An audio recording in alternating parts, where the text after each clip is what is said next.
So I was homeless back in the US.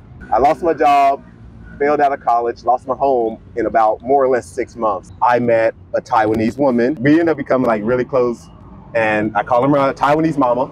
大家好，我是凤梨哥，欢迎来到我的频道。今天我旁边有 Brent， 他真的有一个鼓舞人心的故事。好，我们听听看他的故事哦。你好，我叫 Brent， 我从美国来的。Thank you for accepting this because many people won't agree with sharing some downsides of the life or like some bad experiences in their life. So thank you for accepting that. And I'm gonna get flamed. Yeah, but actually it's very inspiring. Go ahead. Really, like from the time like a year ago, right? We made it a week ago, and that time I was like, okay, I have to share this story with my audience. This is the time, right, to share that story. And literally a year ago, I met this guy for the first time. Yeah, you told me that you were homeless, and at that time, a year ago, you were doing really well in Taiwan. So like there's huge ups and downs in life. Could you please share that in the first moment that you share with me, like what happened, like why were you homeless? So I was homeless back in the US due to the fact that it was my eyesight was deteriorating. I have retinitis pigmentosa, or RP for short.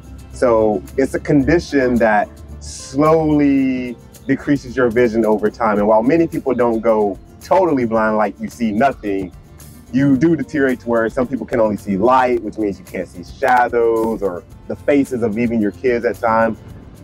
Without a magnifying glass or enlargement on a computer, I can barely see words at this point because of deterioration. It's a little adjustment over time, and it gets frustrating because your vision almost every year is constantly getting worse, and you're constantly having to do things differently, such as cooking, which I love to do, cleaning, I hate to do, but it gets a little bit worse to where you do these less effectively, even though you can still do it. So even have my trusty little cane to get around. I ended up homeless. Me and my sister kind of got into like an argument. My mother kicked us out. By then I had failed out of college because my vision was deteriorating. I lost my job, failed out of college, lost my home in about more or less 6 months. And it took about 3 or 4 years to kind of rebound and figure out what I wanted to do. 3 or 4 years is not only, having shelter for yourself. It's about the feelings or, the life or your experience. Going through the small steps. My counselor at the time convinced me to go to blind services in Austin.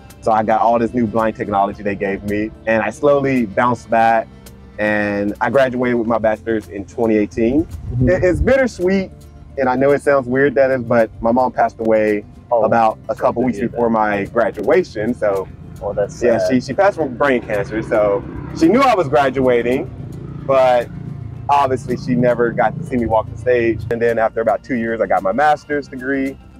And that's kind of how I overcame my struggle from being homeless to being blind, and eventually ended up being a professor for a while. Really inspiring. And Taiwan has a part in your bounce back, right? That's yes. When I was at the Blind Rehabilitation Center in Austin, I met a Taiwanese woman who was a professor in Taichung at NTCU. She was my orientation and mobility trainer, so teach me how to walk with a cane. We ended up becoming like really close, and I call her Taiwanese Mama. Okay. So Miss Sue Chen, if you see this, hello Mom. I'm not cutting this part out, for sure, for sure. Before she came back to Taiwan, she said, if you're ever wanting to go to Taiwan, you can come and you can stay with me and my son, and I'll show you around. Wow. And, about a year later, I guess she told some of her students about me. And next thing I know, a few of her students started adding me on Facebook, and there's this weird picture on there that adds me that I just start talking to. It has like a skeleton picture. I didn't even know it was a girl at the time. And we started talking, I figured out it's a girl, and well, it turns out to be my future girlfriend. Wow. So we slowly talked for about a year, and that's kind of what convinced me to come to Taiwan. Did you see her actual pictures? Yeah, we Skyped this stuff eventually. You don't want to date with a skeleton, right? So we met. It was kind of weird at the time. Her parents wasn't too sure about me because, you met this guy off the internet. He's blind. So, why do you like him? Kind of thing. So I had to go through all that. That process is the same until they get to know you. Right. If they know you enough, they will know, like, if they want you to, keep dating with her. They literally did not like me until I moved to Taiwan because, again, you're always nervous that this random guy who you barely know is going to take your daughter to another country and abuse her, which is fair enough. It happens. So I guess when I moved to Taiwan and started practicing a little bit of Chinese, they kind of understood that I was very serious about their daughter. All right, so perfect. Once you got serious, that's when they started accepting it. And you're still a teacher, right? Right. So you are very successful at what you are doing, and I've seen your happy students all around the internet because you like posting about them as well. And you are happy after all, and I'm quite inspired by that, and thank you for sharing this story with my audience too. But I would like to ask you more about Taiwan and your life here. All right. When I was in San Antonio, where I went to college, definitely more space, you know. Okay. And the fact that... All right, we were just talking about that. Like Texans always say that we are the biggest. Okay, Alaska is the biggest country, biggest state. So okay, it's nothing but snow. Wait till those ice caps melt. I'm just kidding. The fight always goes on. It's cliche, but the convenience, the fact that yeah, I can get to anywhere I want to go in Taiwan, from north to south, within hours. Texas is huge. You've never, if Taiwanese are complaining about 5 hours going from the north to south on the train, try driving on the same road with nothing in between for 12 hours in Texas. Like no buildings, nothing but desert, wooded areas, maybe an oil derrick. If you see a wolf or something, or a gas station, you're happy. Because that's the entertainment, right? That's the entertainment in 2 hours that you've seen.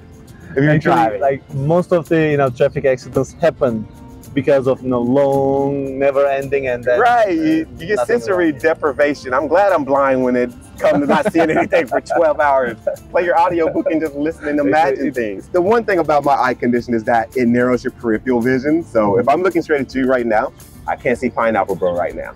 Normal people could. I can't. It's not because he's ugly, I promise. From the side of the eye. Right, yeah. You can't see peripheral vision. That's a hard adjustment when you're standing in a smaller space, because you might hit your toe on something that you're not used to, or you might run into an open glass window that was there that you didn't notice because I didn't have my cane out. Wait, didn't it give you hard time teaching? Because like kids are all around, right? So like, a lot about that. Especially in Taiwan, Did you get the kids injured or something? No, I luckily no injuries happened. But the students, there were times that I almost fell because the students had their backpacks away, which fair enough. You have 30 people to a classroom, 35 people to class, not much space. Okay. The hard part was adjusting to switching classes, because every classroom was a little bit different, and then you're on a stage. So you're, a lot of, whoa, stage right there. No peripheral vision, didn't see it.